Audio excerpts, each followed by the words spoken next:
President Lincoln, The Duty of a Statesman, by William Lee Miller. Narrated by Lloyd James. Copyright 2008 by William Lee Miller. This unabridged audiobook is published by arrangement with William Lee Miller and Dunal, Carlson and Lerner, and was produced in the year 2008 by Tantor Media, Incorporated, which holds the copyright thereto. Part 1. Introduction.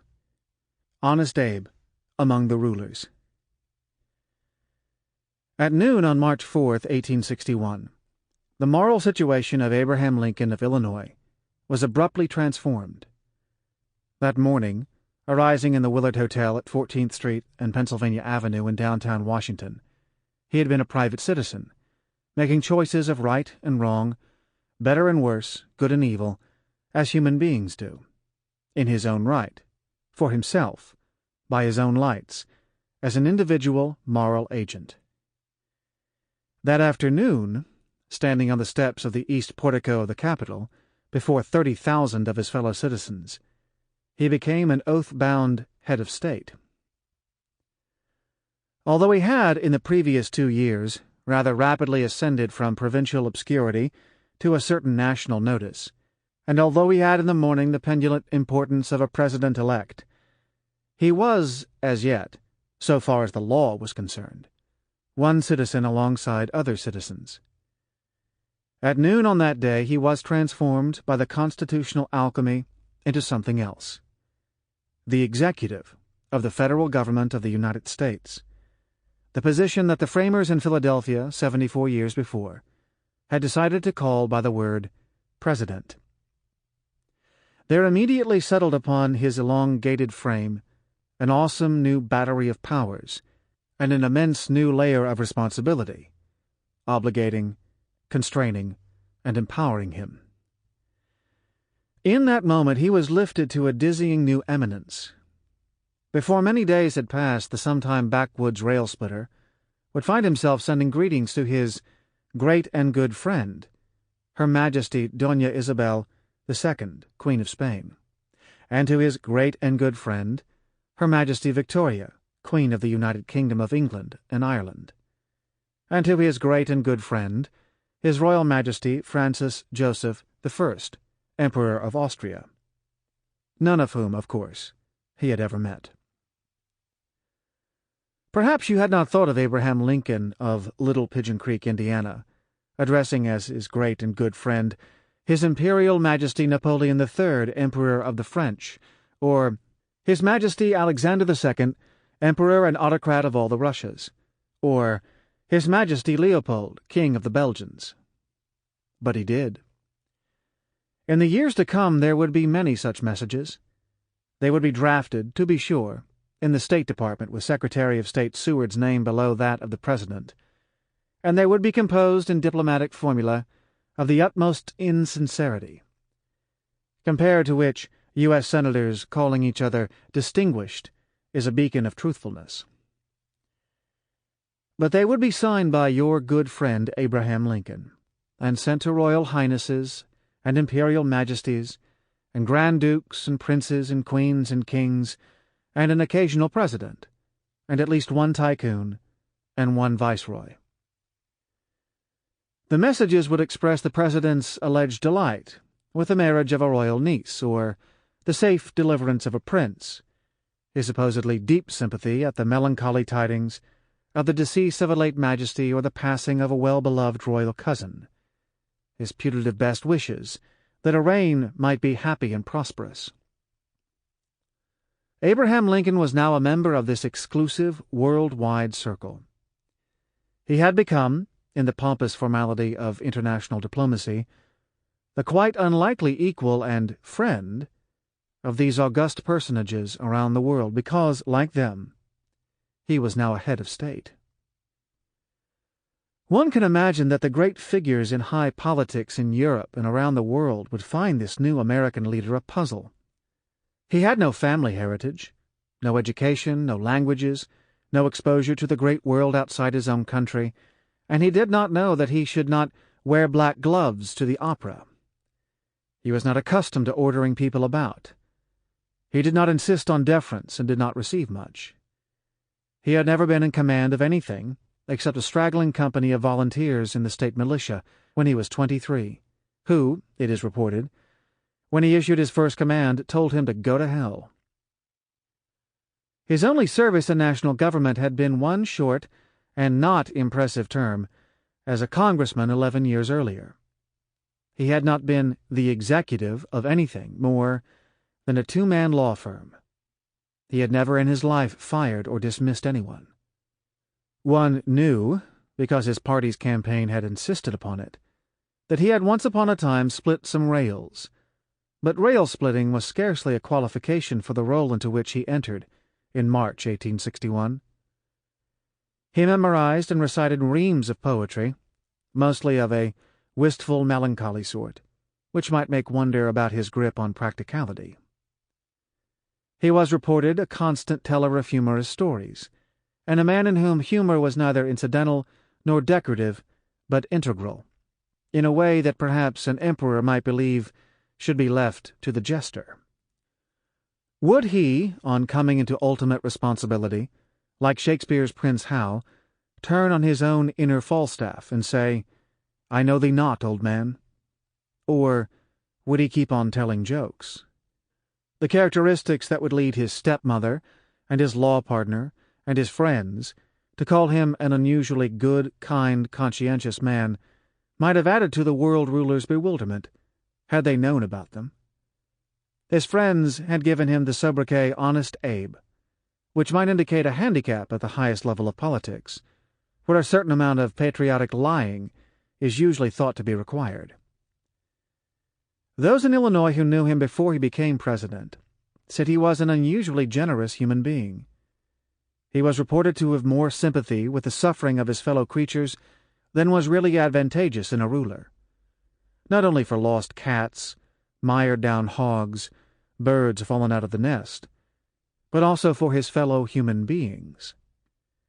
Stories were told of his springing to the defense of an old Indian who wandered into camp during the Black Hawk War, and whom his company wanted to shoot. But a national leader must deal in the hundreds and the thousands, and in the realities of the world as it is. The great mentors of statecraft would say that there are many human beings who may be filled to the brim with personal moral graces, but who, in spite of that, actually, they might say because of that, would not make great statesmen. Great command may require actions that would be morally objectionable if done in a personal capacity, and foreclose many acts that are possible in a private capacity. A great captain, a ruler, a prince, so the mentors of rulers would say, needs to command and instill respect. It would be written that one ought to be both feared and loved, but as it is difficult for the two to go together, it is much safer to be feared than loved. But this new American leader was showing a quite perverse disinclination to make himself feared. He did not mark down the names of those who had not supported him, or nurse grudges, or hold resentments, or retaliate against enemies. Indeed, he tried not to have enemies, not to plant thorns. He had gracefully waited his turn in the competition with two others for the nomination of U.S. Congressman from his district, and he had gone out of his way to tell his followers not to blame one rival for a whispering campaign against him. Although he had twice been defeated for the post he really wanted, senator from Illinois, and although those two contests left scars and resentments among his supporters, despite his deep disappointment, they did not leave scars and resentments in him. He would work amiably and productively with men who had blocked him. He had turned around and invited his four chief rivals for his party's nomination to serve with him in his cabinet. The question might have been asked about him, is he too lacking in the assertion of will and the ruthlessness that the exercise of great power is said to require to serve as a commander and a head of state in a giant war? Should not tender-heartedness be reserved to those who do not propose to exercise ultimate authority?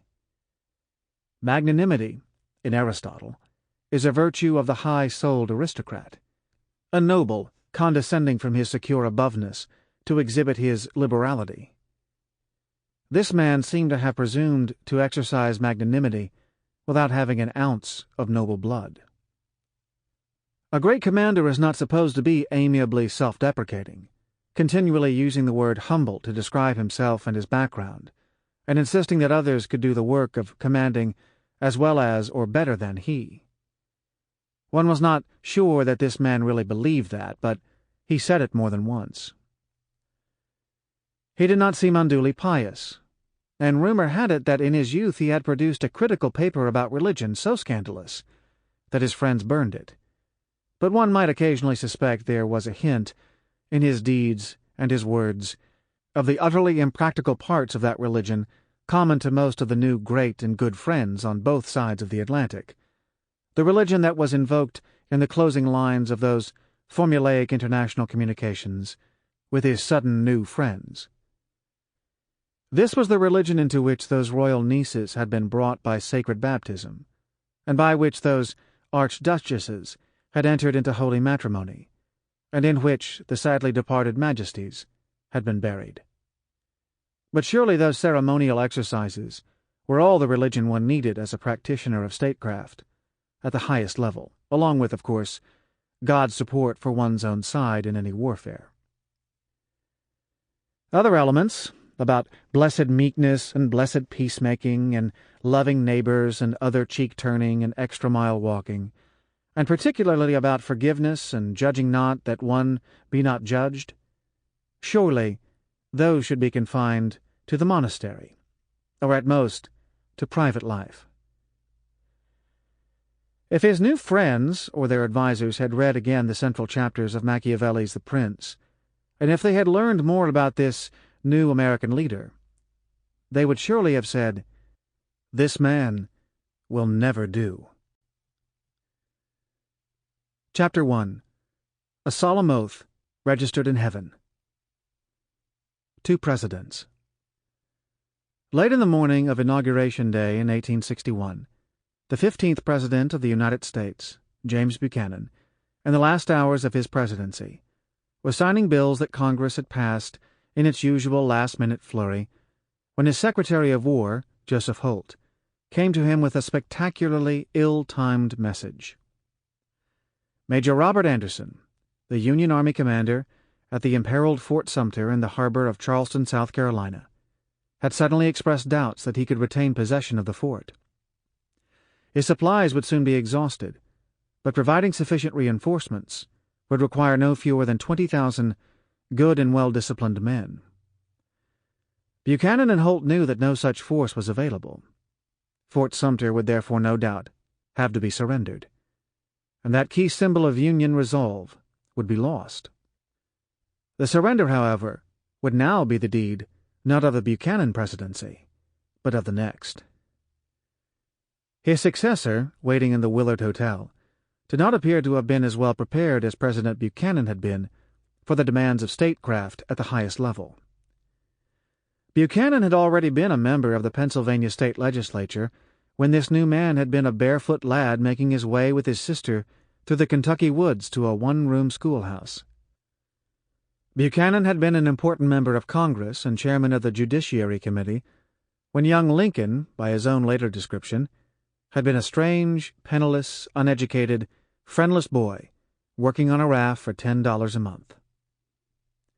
When out in a frontier village of 300 souls, young Lincoln made his first venture into politics, and on the second try managed to be elected to the lower house of the legislature of his prairie state, and borrowed $60 to buy a new suit in which he made his way to Vandalia, Illinois, Buchanan was making his way to the court in St. Petersburg as Minister of the United States to Russia, where he would negotiate an important commercial treaty. While Lincoln served in the lower house of a distant western state legislature, Buchanan was an important U.S. senator. When Lincoln, in his third try, obtained the Whig nomination to a congressional seat, and finally appeared briefly in national politics for his one term in Congress, and, as a freshman member, rather presumptuously attacked President James K. Polk about the Mexican War, Buchanan had been serving as Secretary of State in the cabinet of the President that young Congressman Lincoln was attacking. Buchanan had, in 1848, been a serious candidate for his party's nomination for President of the United States, while Congressman Lincoln, even though an early supporter of the winning candidate Zachary Taylor, was unable to get any satisfactory appointment from the Taylor administration and had to subside into comparative obscurity. When in 1853 the Democrats came back into power, the eminent party statesman James Buchanan was given the most important diplomatic post, Minister to Great Britain, and in 1856 his impressive public career reached its climax as he was nominated and elected President of the United States. Buchanan was, by measure of offices previously held, one of the best qualified men ever to be elected president. The Illinois lawyer, meanwhile, had for 11 years never held political office again after his one term in Congress. If the measure be a formal one of offices held, then on the day the executive authority of the U.S. government passed from James Buchanan to Abraham Lincoln, it passed from one of the most experienced hands in American political history to one of the least experienced. But simply holding lesser offices is not all one needs in order to prepare for supreme national leadership. A fool or knave can rise through many eminent positions and still be a fool or knave. A thoughtful person can gain wisdom from the daily round of ordinary life. A superficial person can learn little from commanding armies or being king.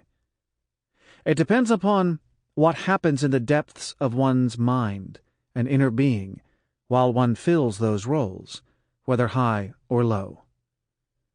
Had all those places he had filled left a deposit of profound understanding in James Buchanan? President Buchanan, on entering the White House 4 years earlier, had asserted in his inaugural address on March 4, 1857, "What a happy conception, then, it was for Congress to apply this simple rule, that the will of the majority shall govern, to the settlement of the question of domestic slavery in the territories. A difference of opinion has arisen.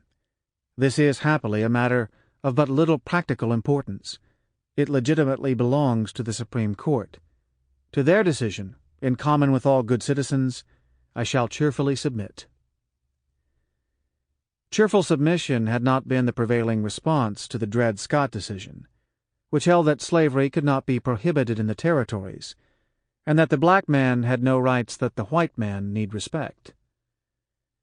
Then, with the worst economic panic in 20 years in 1857, and the worst corruption of any administration thus far in American history, and the worst split in a major party when the Douglas Democrats opposed a president of their own party over a pro-slavery constitution for Kansas, President Buchanan's 4 years had not been a happy time. On this inauguration day, the unusually tall president-elect unfolded himself and unfolded his manuscript, adjusted his glasses, and either did or did not look for a place to put his hat, and Senator Stephen A. Douglas either did or did not take and hold the hat during Lincoln's address. We may picture James Buchanan, at that moment still President Buchanan, sitting behind him, listening, perhaps tilting his large head to the side as he was wont to do, to the man who would shortly become his successor. Buchanan might already have begun to formulate the defensive claim with which he would occupy the rest of his life, that what this man was saying was not really all that different from what he had already himself maintained.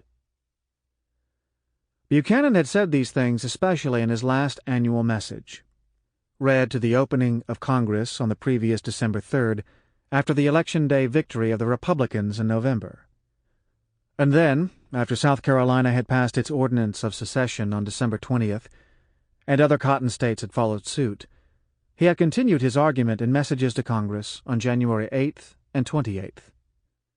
Whereas Lincoln was now saying, "The union of these states is perpetual. No government proper ever had provision in its organic law for its own termination." He, Buchanan, the supposedly discredited president now on the way out, had said in almost the same language, "The union of these states was designed to be perpetual. Its framers never intended the absurdity of providing for its own destruction.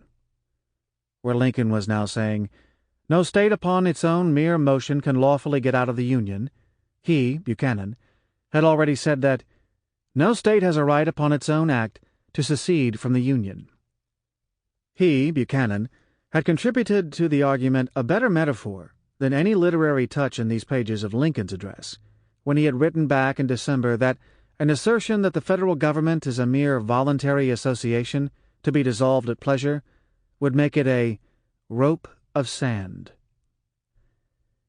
In this newcomer's careful statements of what he would do and refrain from doing as president, Buchanan again might have heard an echo of his own position. Lincoln said, "I shall take care that the laws shall be faithfully executed," a passage, as both presidents and many in the audience would know, taken directly from a clause in the Constitution. Buchanan, for his part, had said, "My province is to execute the laws." If Lincoln now said that the power confided in him would be used to hold, occupy, and possess the property belonging to the government, Buchanan had said, "It is my duty at all times to defend and protect the public property." And if Buchanan had added, "as far as this may be practicable," then he might notice that Lincoln, too, had said, "so far as practicable." And the gentle pleas and firm cautions, the appeals to patience and to time, and the reassurance that the federal government would not be the aggressor, all these that the vast listening crowd heard from the president-elect, all had parallels in Buchanan's mind, in his own messages. Buchanan had said, as Lincoln now said, that Lincoln's election as president had been in strict conformity to the Constitution, and provided no just cause for revolution. In his retirement in Pennsylvania, as a mammoth civil war unfolded, Buchanan would spend his last days writing a defense of his presidency, and part of his defense would be that he and the man chosen to succeed him had on these points no serious differences. To others in the audience on March 4, 1861, the suggestion that there was an overlapping between the ideas of the two presidents would seem preposterous. The young assistant that Lincoln had brought with him from Illinois, John G. Nicolay, who at that moment was the new president's entire staff, would write, many years later, of that annual message composed by President Buchanan and presented to Congress the previous December, "As a specimen of absurdity, stupidity, and willful wrong-headedness, this message is not equaled in American political literature." Before he rejected secession in terms that might be compared to Lincoln's, Buchanan had already vitiated the effect of doing so by blaming the entire crisis on the long-continued and intemperate interference of the Northern people with the question of slavery in the Southern states. And if this president had thus identified the cause of the current troubles, he had also therefore the solution to them. All the anti-slavery agitation should stop.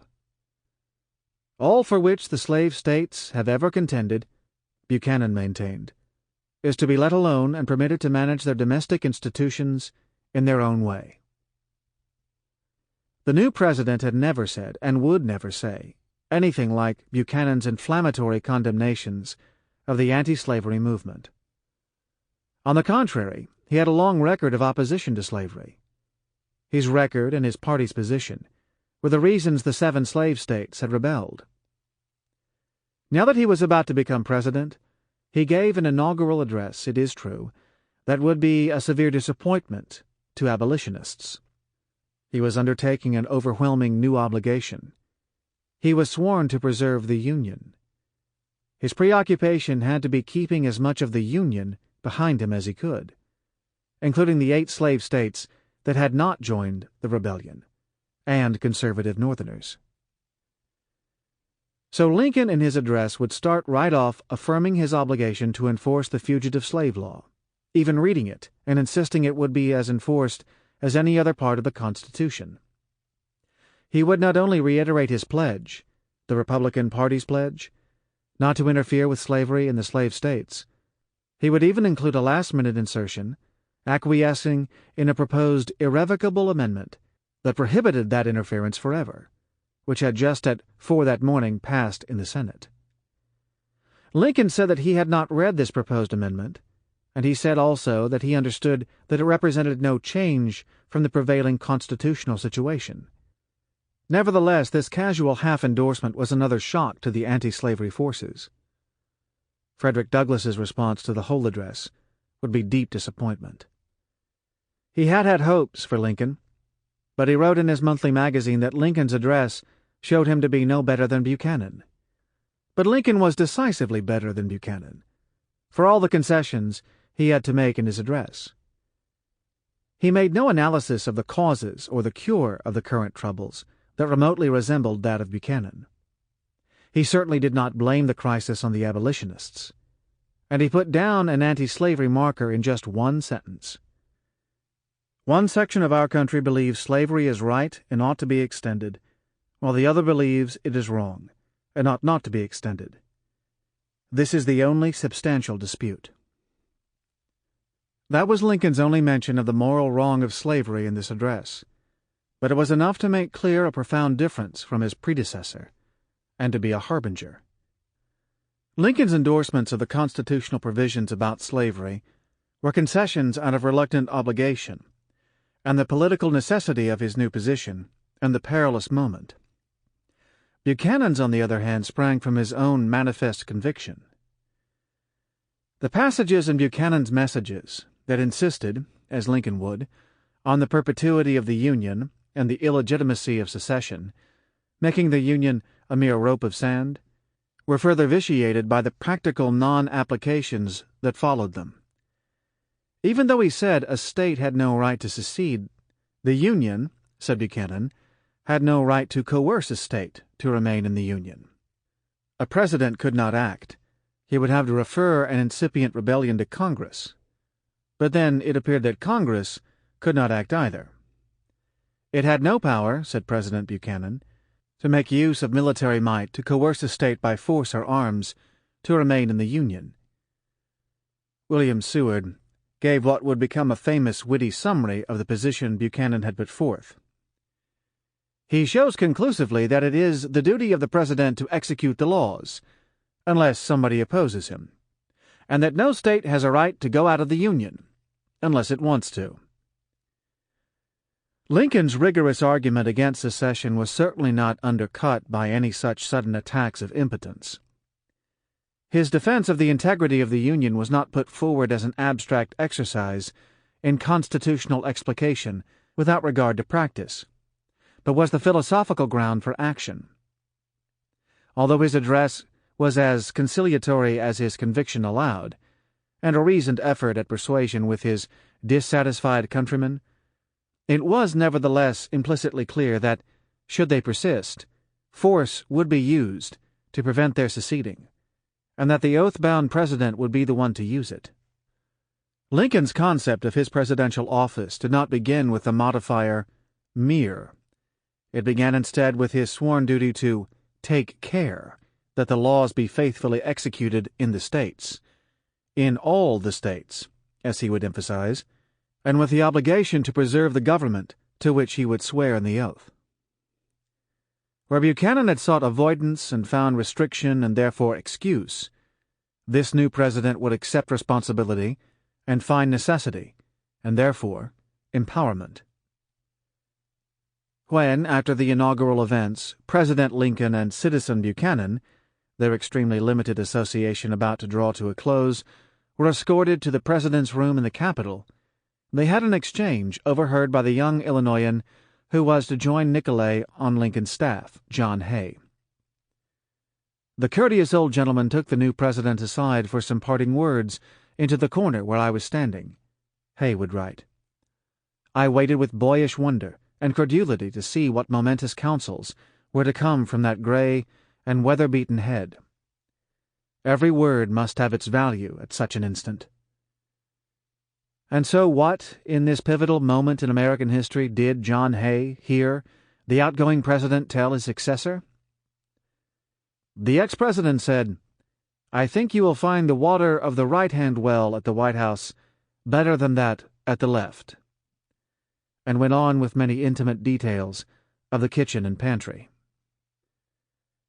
As the two presidents ended their brief time together, Buchanan wished the new president happiness. while the battery on the brow of the hill thundered its salute. "Citizen—" Sample complete. Ready to continue?